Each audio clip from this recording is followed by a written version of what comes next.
दोस्तों नमस्कार। दोस्तों हम लोग बात करने जा रहे हैं असम चुनाव 2026 के जो एग्जिट पोल आए हैं उसके बारे में बात करेंगे। दोस्तों मैं बिमल शाही आप सभी लोगों का अपने चैनल में स्वागत करता हूं और उम्मीद करता हूं कि आप लोग सब लोग स्वस्थ होंगे एवं मस्त होंगे। सभी राष्ट्रवादियों और सनातनियों से ये निवेदन रहेगा कि आप लोग मेरे चैनल को सब्सक्राइब कर लीजिए और वीडियो को लाइक एवं शेयर भी कीजिए। दोस्तों असम का जो चुनाव था वो 9 अप्रैल को ही खत्म सिंगल फेज में समाप्त हो चुका था और काउंटिंग का काम होगा 4 मई को। लेकिन चूंकि बंगाल का चुनाव बीच में था 29 अप्रैल तक, इसलिए असम के चुनाव का एग्जिट पोल कोई दिखा नहीं सकता था। हालांकि असम चुनाव के बारे में मेरे अलावा अन्य लोग भी इतना कह सकते हैं कि असम का चुनाव का परिणाम जो है सबको पता है ऑलमोस्ट। तो फिर भी फिवी पोल्स वालों ने जो एनालिसिस किया है, एग्जिट पोल किया है, उसका डेटा लेकर मैं आप लोगों के पास आया हूं। हालांकि फिवी पोल्स के अलावा भी बहुत सारी कंपनियों ने असम के एग्जिट पोल का रिजल्ट जो है पब्लिश किया है और हम उनको भी देखेंगे और फिवी पोल्स वालों का जो है डिटेल में हम लोग एनालिसिस करेंगे।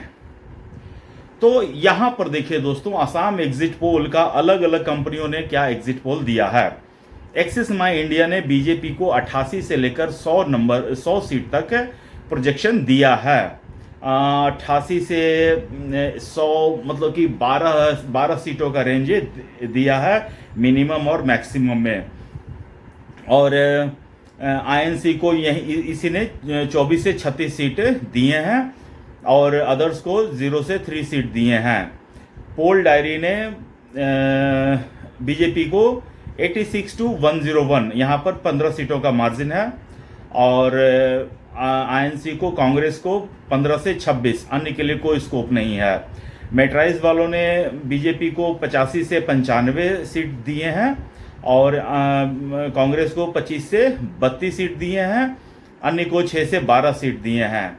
पी मार्क जो है इन्होंने बीजेपी को 82 से 94 सीट दिए हैं और कांग्रेस को 30 से 40 सीट दिए हैं और अन्य को 1 से 4 सीट दिए हैं। और पीपल्स पल्स जो है वो बीजेपी को 68 to 72 सीट दिए हैं और आईएनसी को 20 से 26 सीट दिए हैं और अदर्स को 7 से 15 सीट दिए हैं। पीपल्स पल्स का थोड़ा सा इस बार मैं देख रहा हूं कि इंटरेस्टिंग हो रहा है इनका सर्वे। अब आ जाइए दोस्तों, हम लोग फिवी पोल्स का जो डेटा मेरे पास आया है उसके ऊपर हम लोग बात करेंगे। तो सबसे पहला रिजल्ट यहां पर मैं आपको दिखा रहा हूं, जो डेटा, जो विजुअल, वहां पर आप देखिए कि जो वोटिंग परसेंट जिस तरह से बढ़ा है पश्चिम बंगाल में, सॉरी मैं बार बार मुंह से पश्चिम बंगाल निकल जा रहा, असम में वो बहुत ज़्यादा एग्रेसिव नहीं है। आप देख लीजिए 2016 में जब बीजेपी की सरकार बनी थी उस समय भी 84.67% थे। फिर 2021 में जब बीजेपी की सरकार रिपीट होती है तब 82% के आसपास वोटिंग वहाँ पर हुआ था। 2026 में 85% के आसपास जो है असम में वोटिंग हुई है। तो आप ये नहीं कर सकते हैं कि असम में थोड़ा सा ज़्यादा हुआ है, क्योंकि अगेन मैं जो विपक्ष वाले जो लोग देते हैं कारण कि एसआईआर की वजह से जो है जो बेस जो है वो कम हुआ है तो इसीलिए वोटिंग परसेंट बढ़ गया है।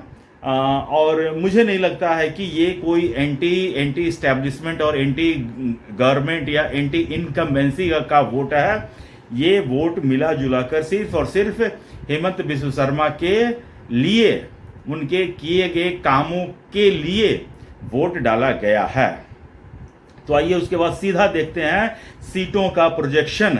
तो ये देखिए दोस्तों, सीटों का प्रोजेक्शन, इसमें मेरे और फिवी पोल्स एनालिसिस के अनुसार 126 सीटों में से भारतीय जनता पार्टी को 98 सीटें आती हुई दिख रही हैं, जबकि कांग्रेस और उनके सहयोगियों को 22 सीटें आती हुई दिख रही हैं और अदर्स, जिसमें बदरुद्दीन अजमल की पार्टी है, जिनको ओवैसी जी के पार्टी का सहयोग प्राप्त था, उनको 6 सीटें दिख रही हैं। तो ये इन सब से एक बात तो स्पष्ट होता है कि हेमंत बिस्व शर्मा की सरकार जो है वापसी करती हुई मुझे दिख रही है फीवी पोल्स के अनुसार। और फीवी पोल्स के एग्जिट पोल से बहुत पहले मैंने कह दिया था कि जिस तरह की लहर मुझे असम में दिख रही है, ये चुनाव जो है वो किसी मकसद के लिए नहीं हो रहा है। ये चुनाव सिर्फ और सिर्फ कांग्रेस और अन्य लोगों को जलील करने के लिए हो रहा है। यहाँ पर हेमंत बिस्व शर्मा की सरकार को कोई खतरा नहीं है। और मैंने यहाँ तक कहा था, जिस तरह मैंने बिहार में भी कहा था जब नरेंद्र मोदी की माताजी को गाली दिया गया था, तो मैंने कहा था कि बिहार में अब चुनाव का कोई मतलब नहीं रह गया है। बिहार में एनडीए को, बीजेपी को स्पष्ट बहुमत मिलने जा रहा है। नीतीश कुमार को डायरेक्ट मुख्यमंत्री पद की शपथ ले लेना चाहिए। और यही चीज मैंने असम विधानसभा चुनाव के स्टार्टिंग में ही कह दिया था कि असम के चुनाव में कुछ भी नहीं रखा है। हेमंत बिस्व शर्मा को सीधा जाकर मुख्यमंत्री पद की शपथ ले लेनी चाहिए। अब जैसे कि दोस्तों यहाँ पर सीट आपने देख लिया, सीट शेयर किस तरह किस पार्टी को कितना आ रहा है। उसके बाद आ जाइए देखते हैं कि किस पार्टी को कितना % ऑफ वोट मिल रहा है। तो दोस्तों आप देखें कि बीजेपी को 49 to 50% तक वोट असम में आते हुए दिख रहे हैं, जबकि कांग्रेस और उसके अलायंसेस को 37 to 38% वोट जो है मिलते हुए दिख रहे हैं, और अन्य को 12 से 14% जो है वोट मिलते हुए दिख रहे हैं। तो इसमें बीजेपी ने बिल्कुल ऐसा, मतलब कि मैं कह रहा हूं शुरू से कि बीजेपी के लिए ही सब कुछ है ये चुनाव। कांग्रेस के लिए या फिर अदर्स के लिए असम चुनाव में कोई स्कोप नहीं है। दोस्तों आप कभी कभी जो है ना चुनाव का जब प्रचार देखते हैं, उनमें कौन कौन से लीडर्स का पार्टिसिपेशन होता है, कौन सा लीडर जो है टीवी पर ज़्यादा दिखता है और किसके बात की वैल्यू ज़्यादा की जा रही है मीडिया में या फिर अन्य लोगों में, तो इसके आधार पर आप एक परसेप्शन बनाते हैं। और इलेक्शन तो सिर्फ परसेप्शन का ही ना खेल है। अगर जिसका परसेप्शन बैठ जाता है सही से, वो टीम जो है चुनाव जीत जाती है। और यही चीज़ होता हुआ मुझे असम में दिख रहा था शुरू से ही। और इसके बाद दोस्तों फाइनल चार्ट जो है असम के लिए जो फीवी पोल्स ने किया है, वो रीजन वाइज किस रीजन में किस पार्टी को कितनी सीटें आती हुई दिख रही हैं, इसका है। तो अपर असम में जो है जहां पर बीजेपी, वहां पर 30 से 35 सीटें हैं, तो वहां पर बीजेपी को 28 से 30 सीटें जो है मिलती हुई दिख रही हैं। अपर असम बहुत ही अच्छे मार्जिन के साथ है बीजेपी वहां जीत रही है। वहां पर किसी तरह का कोई कंपटीशन नहीं है। कांग्रेस जो है 2 से 3 सीटें वहां जीतती हुई दिख रही हैं, और अदर्स जो है 1 से 2 सीटें जीत जाए तो जीत जाए। और उसके बाद आ जाइए सेंट्रल असम में जो सीट्स हैं वो नंदगांव है, मोरीगांव है और हजोई है। तो यहाँ पर 20 सीटें हैं। 20 सीटें में बीजेपी को 15 से 17 सीटें मिलती हुई दिख रही हैं। कांग्रेस अलायंस को 3 से 4 सीटें और अदर्स को 1 सीटें मिलती हुई दिख रही हैं। इसके बाद आ जाइए दोस्तों लोअर असम वो एरिया है जहाँ पर मुस्लिम बेल्ट की सीटें ज़्यादा हैं और वहाँ पर कांग्रेस का अच्छा खासा प्रभाव देखने को मिलता है। तो इसमें 25 से 30 सीटें हैं, और यहाँ भी भारतीय जनता पार्टी इन 25 से 30 में जो है 18 से 20 सीटों पर जीतते हुए दिख रही हैं, और कांग्रेस जो यहाँ 6 से 8 सीटों पर जीतते हुए दिख रही हैं, और अदर्स जो हैं वो 2 से 3 सीटों पर जीतते हुए दिख रही हैं। उसके बाद दोस्तों आ जाइए आप बराक वैली, वहाँ पर काचर है, करीमगंज है, हैलाकांडी है। तो यहाँ पर इस बराक वैली में 15 सीटें हैं। इन 15 सीटों में बीजेपी जो है 10 से 12 सीटें जीत सकती हैं, कांग्रेस जो है वो 3 से 4 सीटें जीत सकती हैं, और अदर्स के खाते में 1 सीटें आ सकती है। और उसके बाद north Assam hills and tribals area की जो बात है, जहाँ इस पे जो है सोनितपुर, लखीमपुर, बोडोलैंड, ये सब एरिया आता है। और यहाँ पर जो है टोटल सीट 25 से 30 हैं और यहाँ पर इन 25 से 30 सीटों में से भारतीय जनता पार्टी को 22 से 25 सीटें मिलती हुई दिख रही हैं, कांग्रेस के 203 और अदर्स को 1 से 2 सीटें मिलती हुई दिख रही हैं। तो इस तरह आप देख लीजिए कि बीजेपी टोटल अलायंस को 98 सीटें, कांग्रेस प्लस 22 सीटें और अदर्स को जो है 6 सीटें मिलती हुई दिख रही हैं। तो अब दोस्तों मैं आपको एक मोटा मोटी बात बता रहा हूं। जब चुनाव प्रचार स्टार्ट हुआ था उस समय कांग्रेस और बीजेपी दोनों ने सेम पेस पर प्रचार स्टार्ट किया था और उसके बाद जो है बीजेपी की तरफ से जो लीड लेनी चाहिए थी वो lead prime minister Modi, Amit Shah और बीजेपी के बड़े बड़े नेता असम पहुंचकर वो लीड ले चुके होते हैं, जबकि कांग्रेस के जो बड़े बड़े नेता थे वो केरला पर फोकस करने चले गए क्योंकि उन्हें लग रहा था कि केरला में उनका स्कोप ज़्यादा है, असम में कम है, इसीलिए वो केरला को फर्स्ट प्रायोरिटी पे रखे थे और असम को उन्होंने सेकंड प्रायोरिटी पे रख दिया था। इनफैक्ट असम में बड़े नेता का कोई बड़ी रैली या कोई बहुत बड़ा स्टेटमेंट जो है वो नहीं आता है।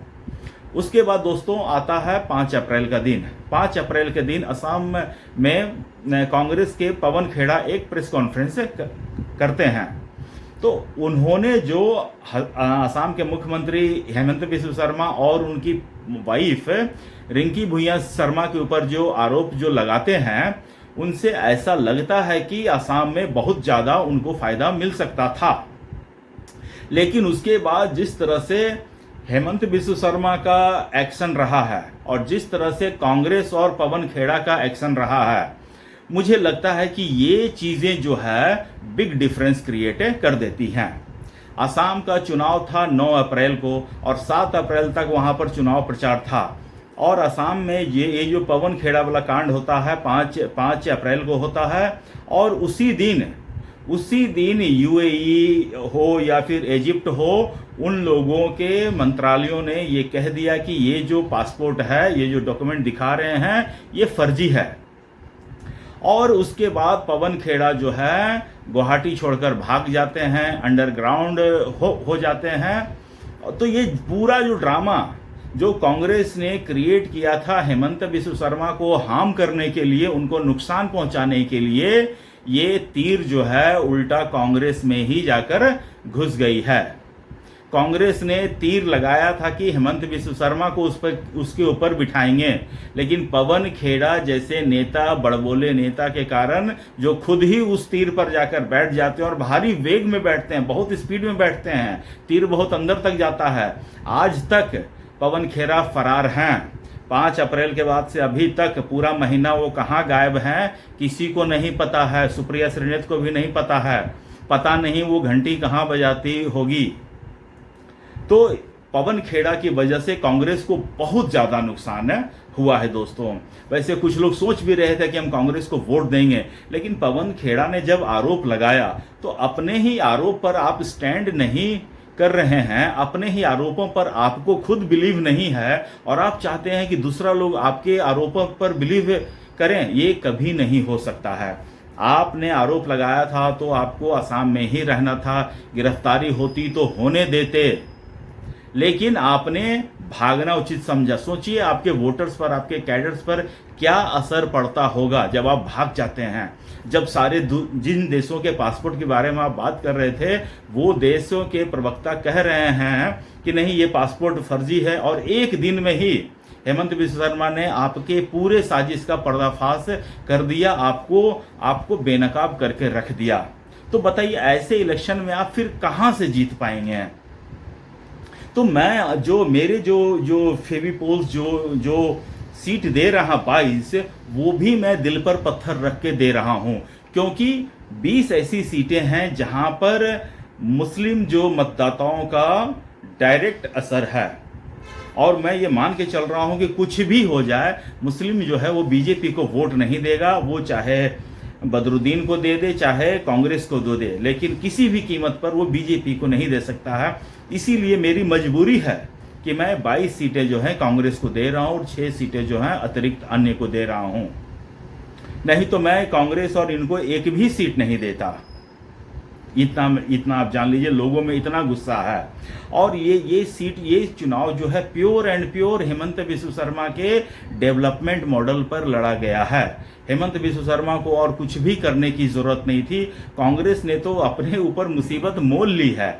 अगर जो 1-2 सीटें उनको ज्यादा मिल सकती थी, वो भी कांग्रेस ने पवन खेड़ा के प्रेस कॉन्फ्रेंस से उसकी वैल्यू खत्म कर दी। वो भी उन सीटों का भी नुकसान पवन खेड़ा ने किया है। तो पवन खेड़ा का पेड़ा या तो हेमंत बिस्व शर्मा बनाएंगे, नहीं तो कांग्रेस वाला ही कहीं उनका पेड़ा ना बना दे कि तुम्हारे वजह से एक स्टेट हम हारे हैं।